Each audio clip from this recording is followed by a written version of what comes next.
Yo, what is going on YouTube? Y'all already know, Stant Style, back at again with another video. This time, I don't got a filmer. It's me by myself today, but it's okay. I really want to stay loyal on these weekly uploads for you guys, so I'm trying to come up with ideas for content. I got a homie named Carter. He has an insane shop where he be working on his cars, and these are, when I tell you guys, these are big tilt. As you guys saw from the thumbnail and the title of the video, these cars are sitting at like -30, tucking lug nut type stuff. So this is like real Japan stuff, but here in the States. Currently, I'm at his apartment right now. We're gonna meet and then go over to his garage. And yeah, honestly, I'm not gonna talk too much. I appreciate all the love you guys have been showing recently on the videos. Make sure you freaking like, comment, subscribe, turn on post notifications if you want to see more stuff like this. I'm about to pick up the camera en route to the craziest freaking stance shop in PA. I'm not even gonna lie. Let's get into it. All right, guys, we are here, and I'm not gonna lie, this is insane. You have never seen anything like this. The funny thing is, this is going to be driving, so you ain't never seen. How much camber are we at now, guys? You're about to see. Back is 40, the front's only 23. The back is at -40, front is at -23. So I'm gonna. It's gonna be more. Holy. All right, so yeah, you guys are looking at this right now, and I'm seeing it too. We are currently. Well, if you look here, the car is on dollies, but the side skirt sits as low as the dolly does that's on the floor. Got a lot to figure out, but this is gonna happen. We are currently at my boy Carter's shop right here. This is homie right here. This is the fabricator, freaking creator. This is his Mark 7 Jetta. This thing you guys have probably seen mobbing. He's got a whole lot more going on. It got hit. Something happened. It got hit. That's why the quarters are all primered up and stuff like that. But we'll get into all this. We'll get into the details. But this thing is under the knife too, just as much as this. We're about to get this all set up so we can show you guys as much as we can of this crazy is going on in here. This is the Mark 7. We're getting the light and stuff set up. Guys, these are insane cars, and there's some information we can tell, and there's some information we just simply can't. You guys are gonna learn the method, and you're not gonna learn all of the method though. Oh wait, I also forgot to mention, you guys saw my Static Days video. You can put his real IG right here. Got the crazy Mazda 3. Not here though. We got his chopper. We brought the chopper. We got the chopper. He's actually lowering this thing too, which is crazy. Got out Battle Gang. We're about to start talking. Let's get talking to this thing. Let's go. All right, this is -40.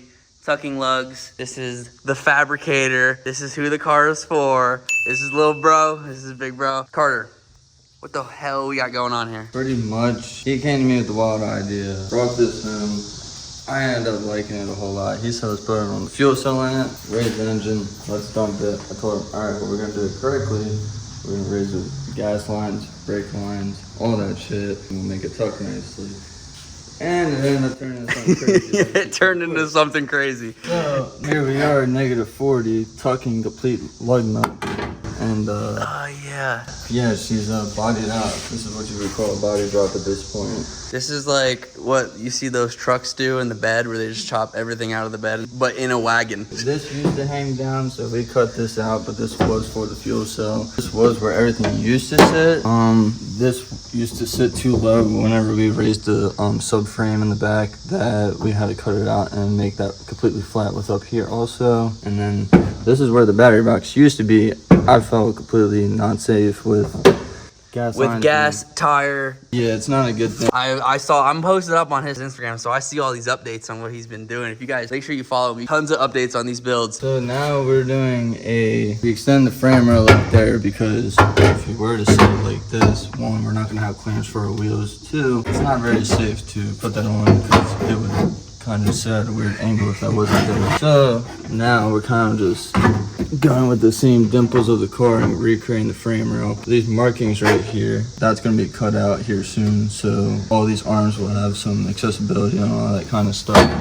A lot of this, guys, honestly might sound like nothing to you. You have no clue what he's talking about, but this is all the method. This is the type that you got to do to a car to actually see stuff like this. Like, you don't see this stuff here. Honestly, this type of work is the shit you see in Japan, not here in the middle of PA, like, which is crazy. The craziest stance shop in PA. Got the work going in. So fuel cell, so you say so much, I already forget like what the terminology for it is. I mean, it's just, at this point, all we have to do is notch that out, raise the diff. Once we raise the diff and notch everything out correctly and notch the toe arm a little bit, we should be able to move the rear end. And then it's kind of just going back up to the front and building that. And then as soon as we get all the candy leather stuff, then we'll come back and then that's when we'll be doing. Oh yeah. Also guys, I didn't even really see what it looks like underneath.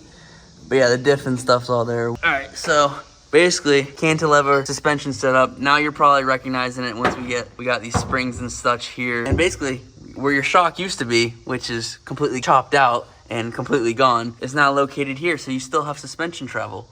Eventually, tubes will be put here, so we'll have mounting points for the bottom of these. So then you never want them at this kind of angle. This is a no-no. You want them at this kind of angle so they have some kind of free play. You also don't want to ever make mounting points for these when they're under tension, because when they're under tension, these joints will break and they'll break your tabs, and it's never a good day. You want a mob. Yeah, you want a mob. And everything, guys, if you notice, this is not a chop shop. This is real freaking work. This car, he actually dailied it for some time until it got freaking hit. We still got this to talk about. There's so much, guys, there's not very much BMW left in this thing. It's all cut out. Big plans on just get some freaking B-roll of this because no one's ever seen some shit like this.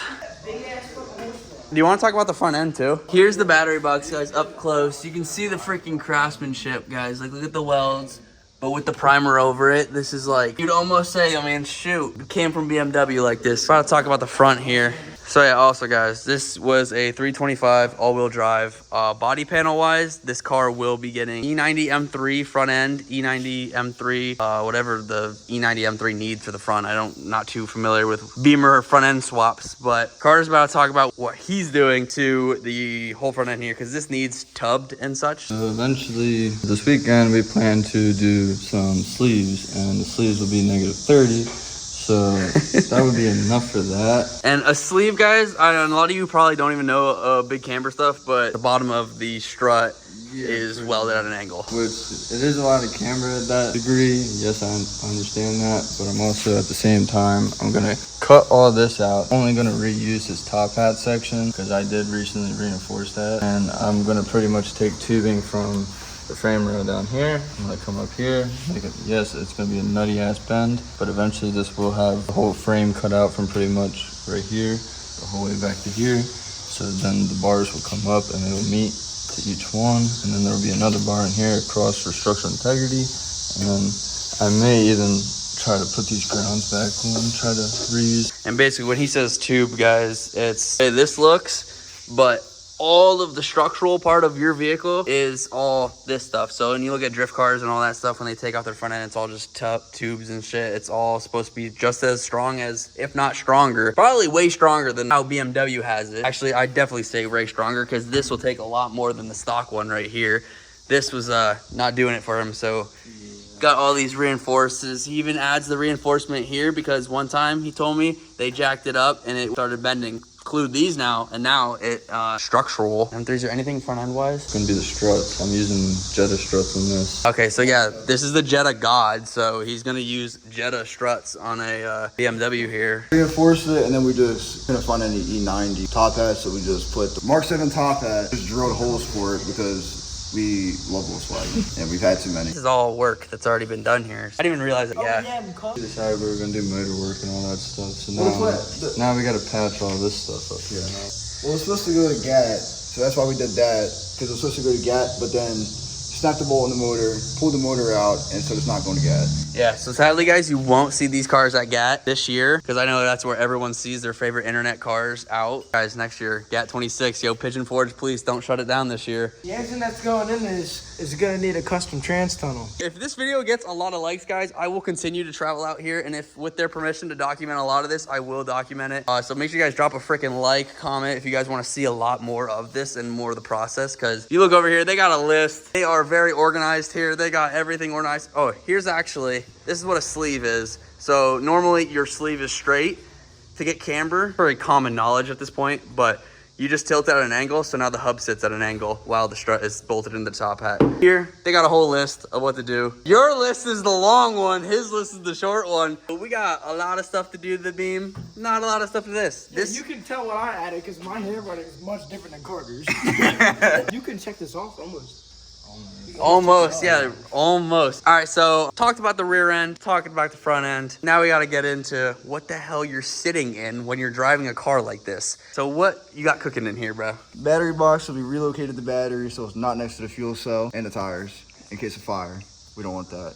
Battery box, no rear seats. All the floors are getting completely raised due to the transmission I'm gonna be running. We have to cut the trans tunnel out. We gotta refab that up. Basically, the only thing that's gonna be BMW that's in the car is gonna be the dashboard. It's gonna have a Haltech 10-inch screen, I believe it is. We're gonna have just quick release, bucket seats, hydro e-brake. We're doing a hydro in a car with -40. Some cool stuff, just a little flex. With the Haltech, I don't know if you guys know. I mean, I would assume you guys know a BMW motor is not going in this. A BMW ECU is not going in this. I'll give you all a hint. It's gonna be, it's either gonna be a Chevy motor or a Dodge motor. Chevy or Dodge motor. Y'all can do what you want with that information, but this thing is gonna freaking not only be looking this low, but it's gonna move. It's gonna move. So, and then it's gonna go full roll cage, door cards going out. We're gonna cage the doors in case I were to get into an accident. I want as much protection as possible. Full ceiling's gonna get caged, no headliner. Basically, just bare metal in here. Just Bare metal cage, and then we're gonna try to put a sub and a chooch in there. Yeah, you always gotta have the music set up, guys. You cannot. You gotta be playing music while driving your stance car, and this is an extreme stance car, so gotta make accommodations for sound. Yeah.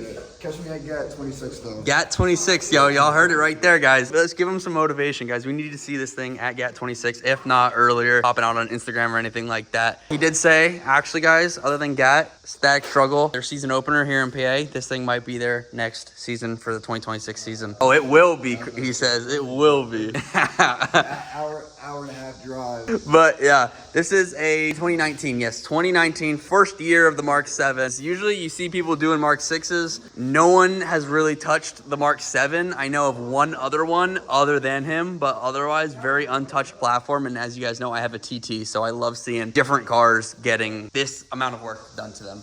My good buddy Chris, shout out to him, fucked that up. This one's fairly similar to his, I just did it a little bit differently. So I like to drive my car a whole lot. I don't like deep beating. I have been through my fair share of wheels of cracking them. It's just a lot of camber. So recently I cut the frame out. I put a whole bar setup in here so it goes from the back of the frame route into the front of the frame route. And then I did a little pieces going down.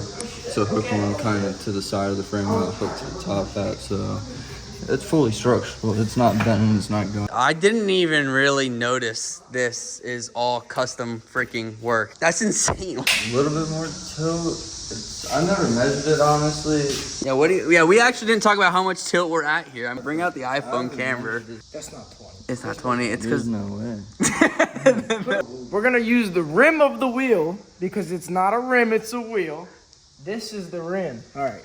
This is gonna be a little difficult. we gotta get a flat surface so we can put the phone up against to get the camera. Go. -23 in the front. If not, I honestly think it's more. It's gotta be. It's gotta be more. This is. I built the sleeve to 26. The top hat is extended to nuts. I recently just put extreme nose on it, so it kind of quite literally always stays at this height right here. Like, Even when you jack it up, even when I jack it up, and it's kind of the same thing with the rear. it does not sag. This is what we got. This is what you guys gotta do to get tilt. Look at the sleeve. Welded at, you said -26? Look at how straight the axle is. But then lower control arm. Oh yeah, it's bent up like that. Yeah. Yo, I'm not gonna lie, this looks just like my freaking car. Holy shit, the subframe is raised crazy. You got so many washers there. It's a 1.4T with a hood dump. 1.4 liter, guys, but it's got the hood dump. The hood dump is about bigger than the cylinder. Look at this. This is OEM. This one was just currently driving, so they put a roller here. We're in this video for proof, but still full car. What do you got? You got the Prisma seat. Oh, these seats are sick, dude. I'm not gonna lie. I was looking at these for the TT. In this car, there's normally not the subwoofers and all that. I haven't made up my mind yet. Got the freaking harness bar. Still got the rear seats, but we haven't even got into what a finish. I don't even know what you would call it in the rear. We'll talk about it when we get to it. Yeah. All right, so we're about to get in depth. Still got the, what do we got? We got the bush light in the freaking cup holder. That over there will eventually look like, but with struts and stuff up here, because he has to have the struts up there. But this is what his work, and with the help of his buddy who welds, he makes all these parts, guys. So this is all done by him in this freaking shop. So I messed up this current beam, but it used to sit at 18 squared, so. Meaning beam, guys? So I ran this strut for a summer, and I didn't like that. I ended up cutting this whole bracket off, I cut out that tub up there. I had the wheel on the entire time. I did it pretty much. Strut relocation. We got camber wheels and cambered struts. Yeah, we got the cambered struts. Painted, it just looks so good. I didn't even notice it. It looks like the stock fender liner, but literally tilted just like, this is like next level, like way more cambered than the TT. That's the max you can actually move that strut without cutting the frame rail or anything. So that's why I did that then. But I plan in the future possibly doing canyon lever or something like this. Always got more to do. It's a possibility. 2026, but maybe 2027. Thinking in the future again. Oh, extended. Always got the hub-centric ring, yo. He's got the hub-centric ring with the studs. You know this guy is safe. Well, that was 5x112. Now I can run 5x114 wheels. That's how the TT works. Visual, guys. You saw it from the inside. Pretend behind here is the power shock mount up here. This is a solid brace in here. This is my whole fuel system. And of course, you gotta do the sound deadening sealer. Just like, oh yeah. The extra mile. So underneath the fuel cell here. So under the fuel cell, I pretty much did some bracketing and I braced it off. So I did a box bracket from frame rail to frame rail. And then I did a total of 6 supports going from each one of those rebars that you see down there. And then it just connects and then makes it solid, because that's a 15-gallon tank. And that's realistically probably like 50 pounds when it's full or something like that. It's a heavy sucker. Like he mobs the hell out of this thing. So this thing is going 90 miles per hour still down the road. What it looks like underneath, I'll get down here. Wow, yeah, this is all chopped out and this is all custom work. This is all bracing for the fuel cell. This is where it connects frame rail to frame rail. This would be my gas line. I did take the whole full exhaust off this car to do the hood dump, as you did say. So I have the gas line tucked up in the old exhaust tunnel, so it's the highest point of this car without going inside the car, because I really don't want that. All this cut out, redone higher. Not only higher, but also stronger. So it's not chop shop work. This car is built to drive the same speed as a normal freaking car. And it's crazy though, people think that these cars can't drive, but then motherfuckers like him prove them wrong. And he's mobbing an hour and a half to a car show. But yeah, we get some clips. Bet I get a couple niggas whacked if I rack the 9. You can keep your glass final red, I'm cracking mine. Your Sprite gotta do some triz in it, it's acting mine. Nigga said some dumb shit, I up the stick on him. Big cuz showed me a whole brick, I hit a lick. That was just an introduction of what is going on in this shop. This thing will drive. That literally looks, I don't even know what to think of that. But yeah, anyways, guys, I don't know how long this video is gonna be. Hopefully it's quite long enough. But yeah, like I said, drop a freaking like, comment, subscribe. If you guys want to see more of this thing, obviously, like I said, I'm coming back. Yeah, guys, I will catch you in the next freaking video. We got water park show coming up. We got low show coming up. We got bangers on bangers on bangers the next couple weeks. So make sure you guys tap in. I will see you guys in the next freaking video.